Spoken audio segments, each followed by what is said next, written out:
वह जगत जननी माई जगदम्बा के चरणों में सादर प्रणाम करते हुए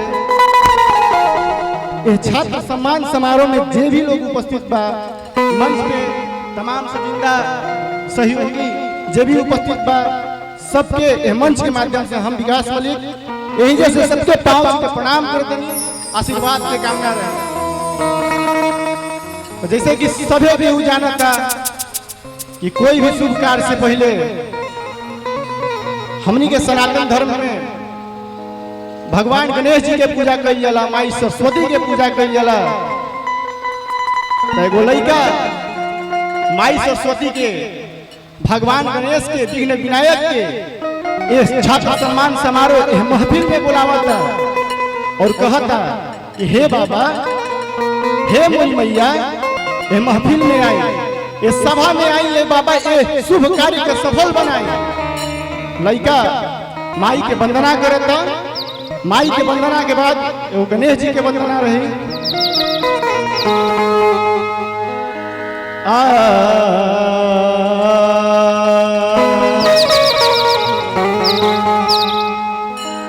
किना सुरबा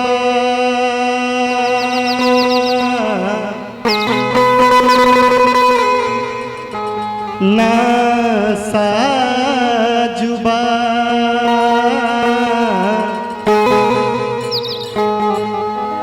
नाए मैया हमरा भीरी गला में आवाज। लइका कहता कि हे माई, ना हमरा भी सुर बा, ना हमरा भी साज बा, और ना ही हमरा भी गला में आवाज बा। लइका माई के गोहरावता कि ना सुर बा ना साज बा कि नाही मोर मैया हमरा गला में आवाज बा।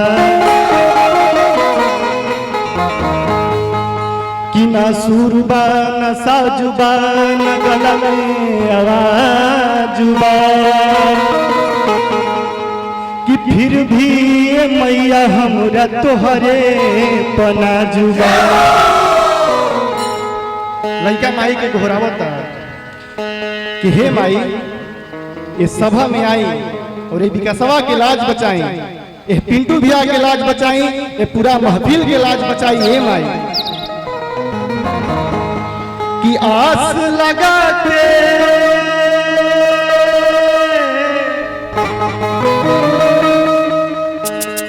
आस लगाते बेटा तोहे बुलावे आजा।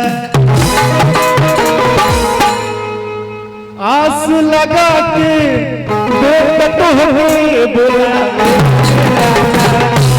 आज। ए माई सबका के आजा, ए माई सबका के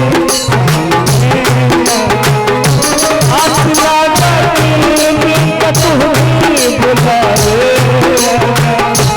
आस लगाते बेटा तोहे बुलावे आजा। आज ए